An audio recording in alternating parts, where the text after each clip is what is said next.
Hey, Sleepy Sheepy here. Today we're going to be looking at the new arena update. So this is going to involve 3 different arenas scattered throughout Limgrave, Caelid, and the Lanedale area. One thing you should note is that once you open those doors to those different Colosseums, you're going to be able to access all 3 of them from the round table hold. So there's a little statue in there that you can walk up to, and that allows you to pick which arena you want to play in, or if you want to do any of the arenas. So you don't need to stay in those specific areas. You can just go back to the round table hold, which is kind of nice. There's also a patch involved today that I may be talking about a little bit, but it does have some really nice updates. But for now, I just want to show the gameplay of the arena because this is kind of the new thing that's just really fun. So this first section here is going to be a 2v2 battle, and this is going to be interesting because it's time-based, which I really enjoyed. So that means that you're going to be able to respawn back into the world, and it's just going to be whoever gets the most kills, which, you know, definitely is a fun format, especially with the damage output in Elden Ring. Also, these duels will be taking place at level 100, so that might kind of inform the amount of damage output that you're going to see, and also kind of be interesting in terms of some of the HP you'll see.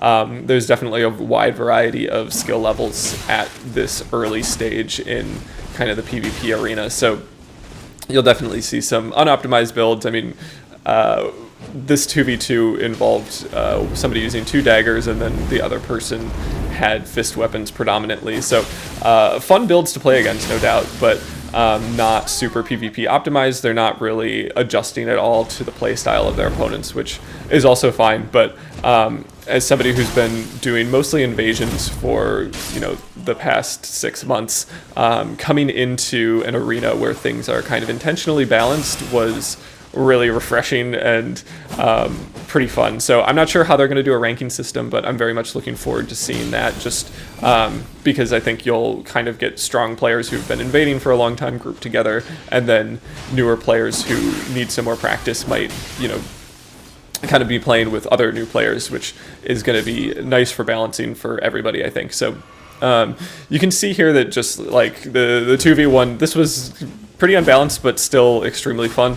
And I like the team battle, but we'll be showing some of the free-for-all later on a 6-person match. And oh my god, that was just unbelievably fun. You can also see that kind of the strategies of these players changes a little bit. It does become a little bit more Bloodblade spam, and I think that's going to be something we see a lot of, is just when you have the ability to respawn and the ability to drink your Cerulean Flask, there's not going to be much of a reason to not use your Ashes of War. So Ash of War spam definitely might be something we see a lot, and I definitely found that I didn't feel punished for using it too much. So just having that kind of in mind going into here, I think, is going to be important. But just a little bit about the build that I'm using. This is going to be a Poison Dexterity build, so predominantly Dexterity based, but also taking advantage of the AR boost we might see from getting the poison proc. So that's why I have the coil shield on my back. You'll see me using that intermittently. There I do get the poison proc, which means my AR is now boosted from both the Mushroom Crown and the Kinderdrop's Exaltation. So that is a great way to kind of lead into your Ash of War, is to just get that poison proc, and then you have an AR boost for something like the Uppercut attack, which did get a slight bonus, I believe, in the recent patch. So we'll talk more about that later, but I just kind of wanted to mention that. So kind of more about the arenas here. They don't really have any cover from any of the arenas that I went to. I tried to go to all 3 of them and just see what it was like, and it is just an open circle for everything. So I'm going to be interested to see if they change that. I think that might result in some difficulty if you're pretty commonly encountering something like Rot Breath or just like big AoE spells and whatnot. So I didn't actually encounter that. I either was lucky, or, you know, the people that are playing pretty early are all kind of melee-based PvP enjoyers, which is pretty cool. But I could see that being an issue if you do a 3v3 team battle and 3 people just hop into Dragon Breath at the same time. They're probably going to be pretty successful with that. So I'm hoping we don't see too much of that. But, you know, Ash of War spam AoE spam is definitely a potential issue. So here we can see this comes to an end. It just runs out of time, and our team does manage to win just with the most amount of kills.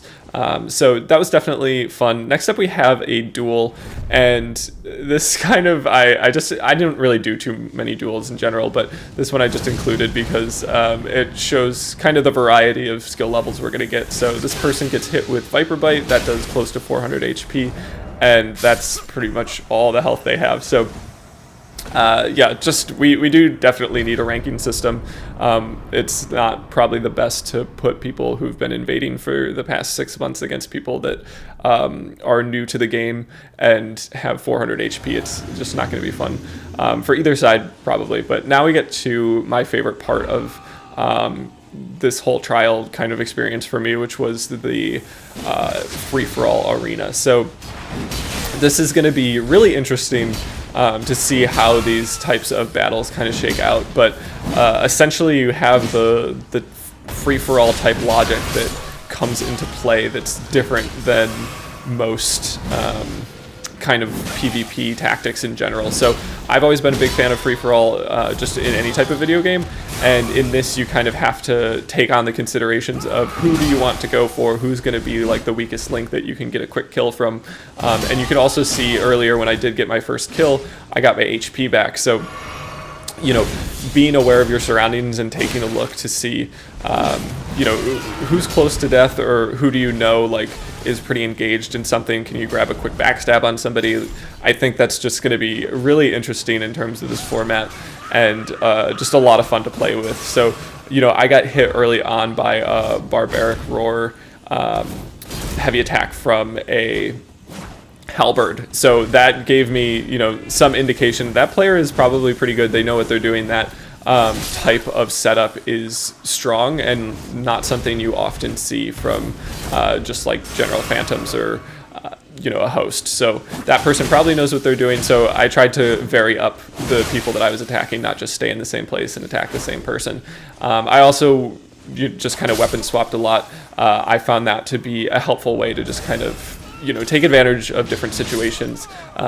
This Reaper had Phantom Slash on it. I felt like Phantom Slash was going to be amazing for a free-for-all situation where you can deal damage with, you know, some sort of range. So here you can see I use it a lot. I'm just, you know, trying to get a bunch of different attacks going. But this was just like, I don't know, such a breath of fresh air. I had so much fun playing the free-for-all, and I think this is going to be a element of the game that I really enjoy and kind of continue to include in my future videos and build showcases.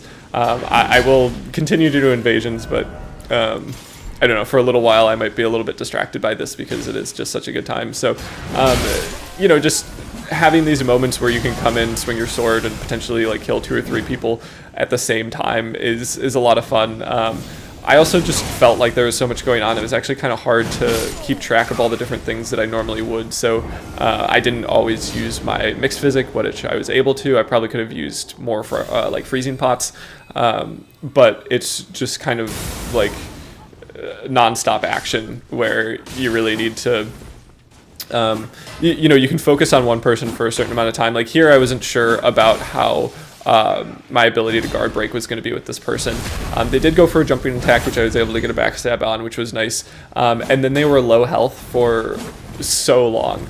I'm not sure if I ended up getting the kill or not, but you know, they also do have 1 Crimson Flask, so they, you know, may have used that already, but that's an element of this too, where you do have the ability to heal, and I definitely enjoyed that.